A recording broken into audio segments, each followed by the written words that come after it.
School is a vital part of our lives. As the perennial source of knowledge, it transforms us into well-civilized individuals. For creating a dynamic learning environment, school furniture also plays an important role along with the teachers and curriculum. Furniture transforms our school into an extraordinary place. Good morning, everyone. Our report is about Chapter 4, School Furniture, Equipment, and Other Facilities.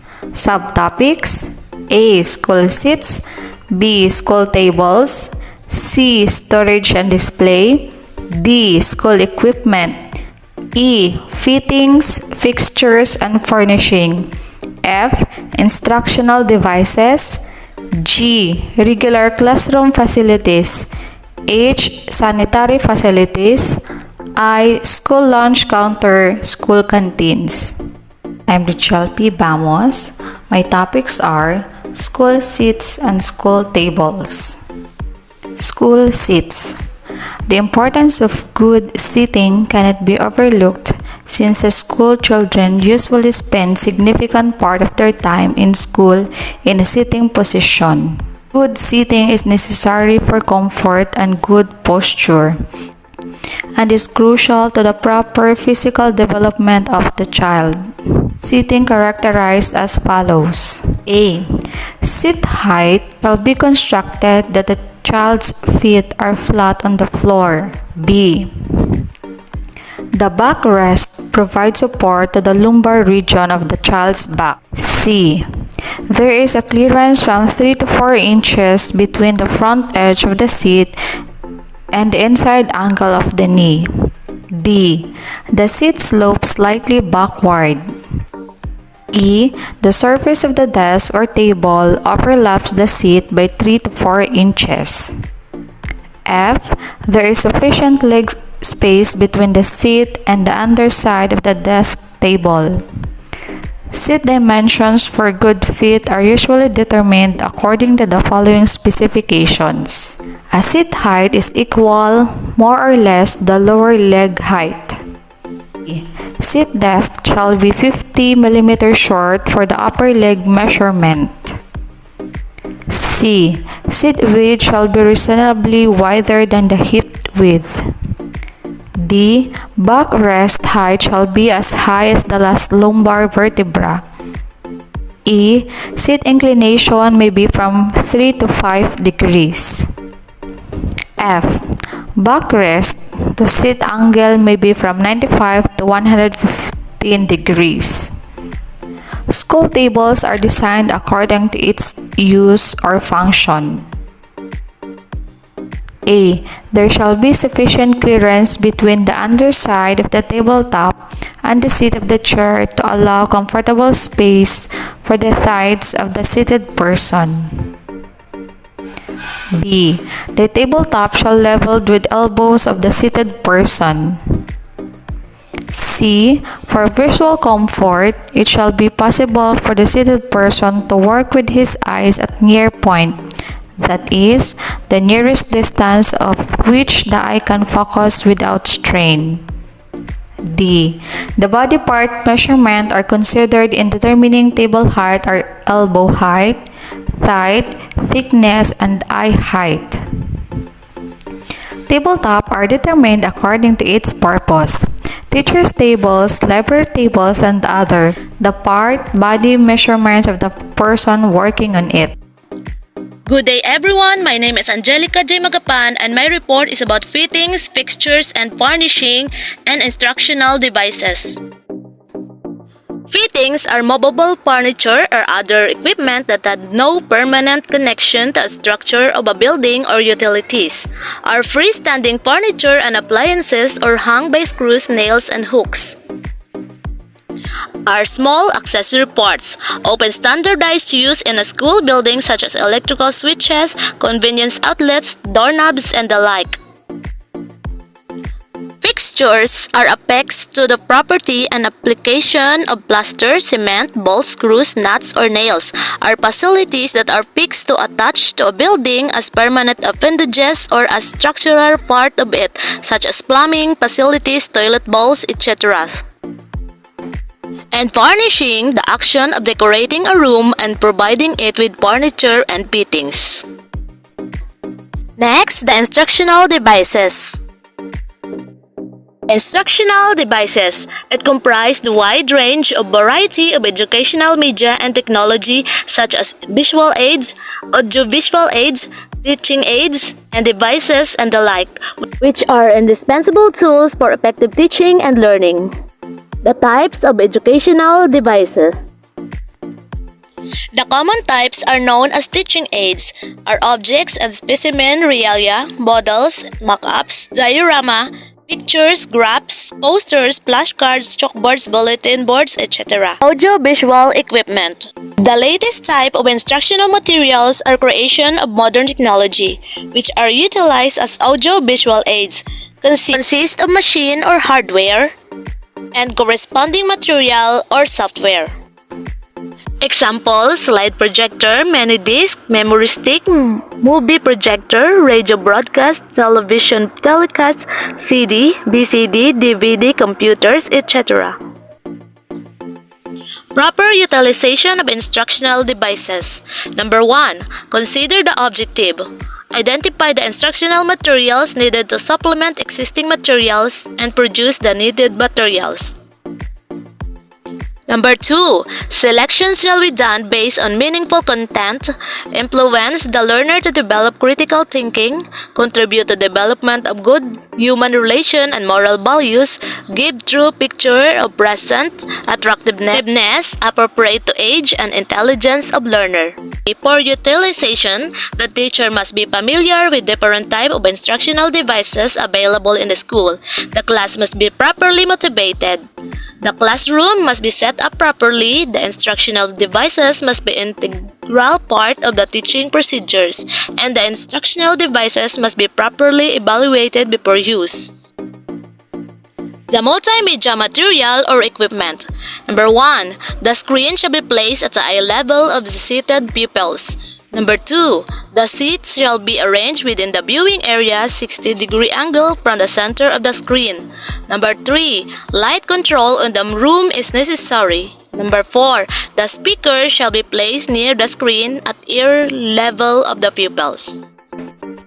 Remember, the audiovisual equipments are the latest types of instructional materials are creation of modern technology which are utilized in audiovisual aids and teaching. Audiovisual aids consist of machines or hardware and their corresponding materials or software.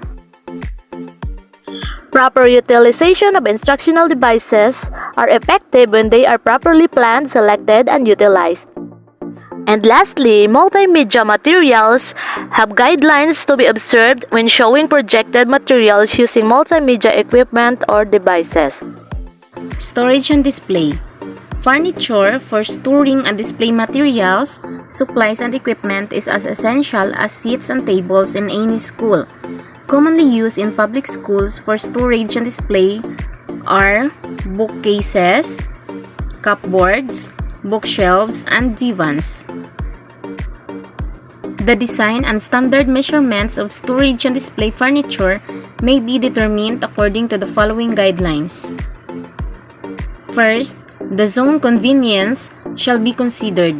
According to energy conservation studies, this refers to lower and upper limits for shelves within which it is convenient to place things on them and beyond which there will be a need to exert greater effort.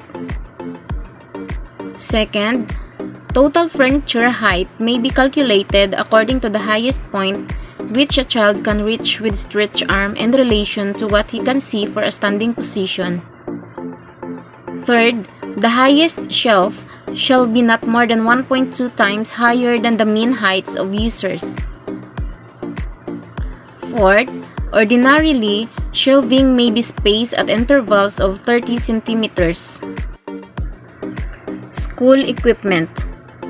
Educational equipment means tangible property used by institutions of higher education in support of instruction. These equipment have a normal lifespan of 2 to 5 years, are classified. The different kinds of school equipment used as prescribed by the COA in elementary and secondary are categorized as follows. First is the EPP or TLE equipment. It includes shop or industrial arts tools. Example, needle scalers, pliers, metal shears, grinders, accessories, tapers, hammers, tape measurer, wood chisel, speed square, crowbar, backsaw, and crosscut saw. Home economics utensils. Example are spoon, fork, glass, plates, tongs for picking up hot foods, paring knife for peeling fruits or veggies, rolling pin for flattening dough, peeler, mixing spoons, measuring spoons, spatula, knife, and many others. Next is garden tools. Some of the example of garden tools are hand trowel, gardening gloves, spade, shovel, and rake. Instructional tools and devices. For science apparatuses, we have beaker, condensers, distillation, flask, glass, and test tubes.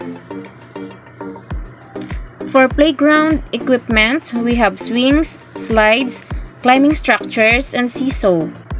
For office equipment, we have filing cabinet, computer, laptop, office table or chairs, printer, scanner, fax machine, and photocopier. For mathematics tools or gadgets, we have the abacus, compass, T-square, opisometer, protractors, meter stick, and many others. Next is health equipment. Health equipment include medical equipment, dental equipment, and clinic equipment. Every school or office shall be equipped with a survival kit consisting of a lightweight bag in red color marked Safe Ka Ba? To contain the following: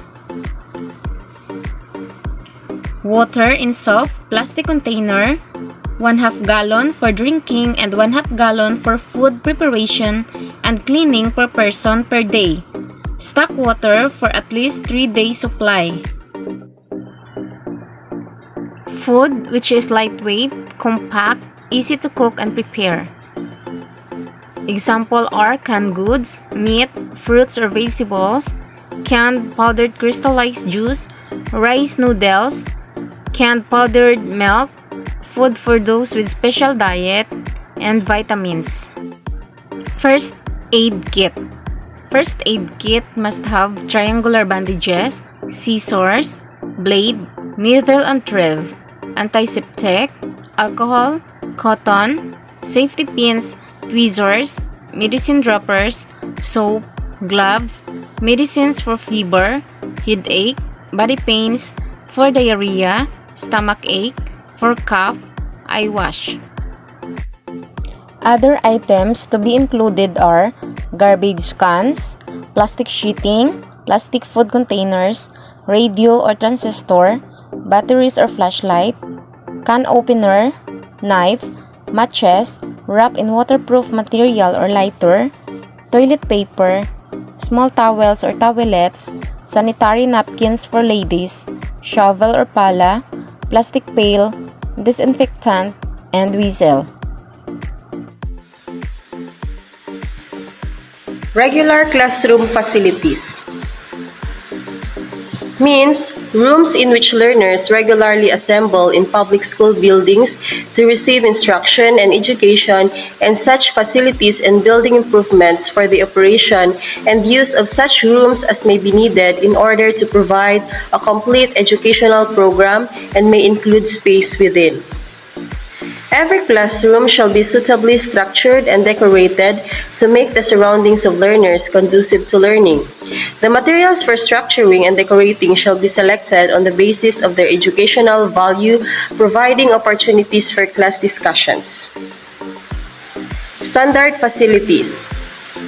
There are minimum furniture and equipment requirements for a regular classroom. The first one is furniture quantity. Tables with 2 chairs with all wood or non-wood based materials for grades 1 to 4, 25 sets. Tables with 2 chairs with all wood or non-wood based materials for grades 5 to 6, 25 sets. Tablet armchairs with all wood or non-wood based materials for grades 5 to 4, 50 units. And tablet armchairs with all wood or non-wood based materials for 1st, 4th year, 50 units. Teacher's table with chair, 1 set. Chalkboard, frame wall type with edge 4 feet by 8 feet, 3 units. Next is hand washing facility, 1 unit.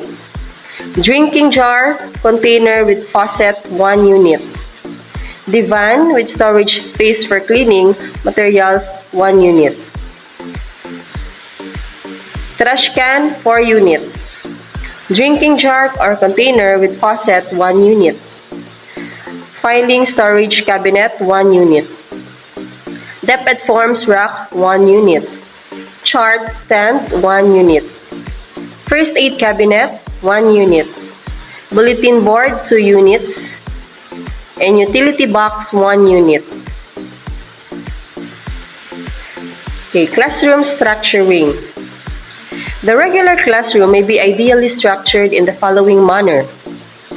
Letter A, at the entrance to the room, a signboard is posted showing the following identification, grade or year and section occupying the room and name of teacher handling the class. Letter B, a framed copy of the class program is displayed on the door to the classroom at adult aisle level.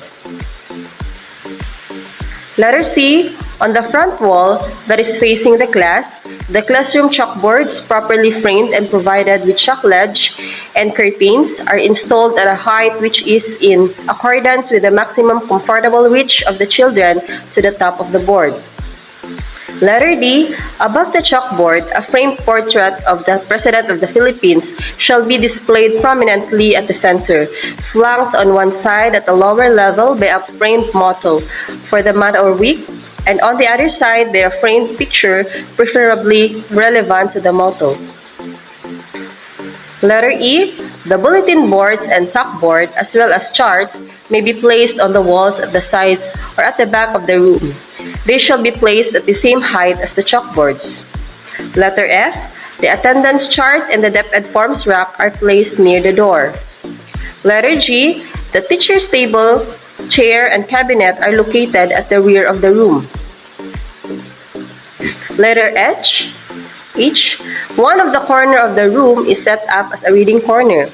Another corner of the room is set up as a health corner and provided with a first aid or medicine cabinet with mirror, soap dish, towel rack, hand washing, and drinking facilities. Letter I, the seating arrangement of the learners shall be flexible depending upon the needs or activities of the class. School's facilities improve the quality of the study environment in the school, thus improving the quality of education. For example, if the classroom layout considers the room's acoustics, then the learners will be able to focus and concentrate more on their studies with teachers facing fewer distractions. Next is sanitary facilities. First one is toilet facilities. Every school is required to have toilet facilities within the school premises, preferably with a toilet for boys and that for girls located apart. Next one is hand washing facilities. Group hand washing facility shall, if possible, be provided proximate to the playground, gardens, school canteens, and toilets. Minimum standard capacity of 2 faucets for every 100 learners is recommended. Proper drainage shall be provided. Next is drinking facilities. A portable water supply shall be available in the school premises. Drinking facilities shall be provided on the basis of 1 faucet or fountain for every 75 learners. Height of faucet or nozzle shall be adjusted to the mean height of the learners. Next is water system and wastewater disposal system. Pursuant to Section 902 to 904 of the National Building Code, the following is quoted in Section 4.1, Water System and Wastewater Disposal System, page 29, Chapter 1. Letter A. The school shall provide rainwater catchment systems wherever and whenever applicable to supply water for drinking, hygiene, and sanitation practices during emergencies. Letter B. Standby sewer line and water supply line shall be accessible in the designated evacuation center area of the school premise, according to Edgar Viterbo Plan, Philippines. As the teaching of sanitation and good health habits is an integral part of the school program, it is important that public schools shall be provided with sanitary facilities that satisfy sanitary requirements as well as meet educational needs. The next one is school lunch counter or school canteen.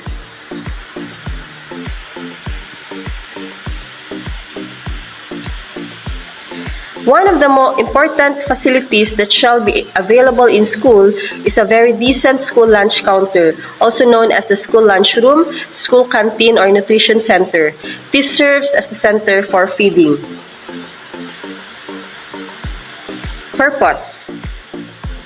The school canteen shall help eliminate malnutrition among learners. The school canteen shall serve as a venue for the development of desirable eating habits of learners. It serves as a laboratory for home economics, retail, trade, and in the incidental teaching of health and nutrition. It shall provide hands-on training for students on planning, handling, and storage preparation, serving, and sale of safe and nutritious meals. The school canteen guidelines shall serve as a mechanism to support the Department's response to the mandate of Article 2 of Republic Act No. 6938 to create an atmosphere that is conducive to the growth and development of cooperatives. The basic components of a school canteen. Letter A is dining space, B, service, letter C, kitchen, and components of kitchen contains food preparation area, cooking area, cleaning area, storage area. There are two types of school canteen. The first one is school managed canteen, and the second one is teachers cooperative managed canteen. Management of school canteens in elementary schools. Elementary schools in rural areas with 500 pupils or less and those in urban areas with 1,000 pupils or less shall have only one canteen to be operated and managed by the school under general supervision of the school head or principal. Where the enrollment size in rural elementary schools is more than 500 pupils and in urban elementary schools more than 1,000 pupils, the existing duly registered teachers cooperative that complies with the criteria for qualification herein set forth shall manage and operate the school canteen. When there is no duly registered teachers cooperative that is interested or qualified to operate and manage the canteen, the school shall operate and manage the same. Regardless of enrollment size, there shall be a laboratory canteen as herein defined in all secondary schools. When the student population is less than 1,500, the laboratory canteen shall also be the school-managed canteen. So this is management of school canteens in secondary schools.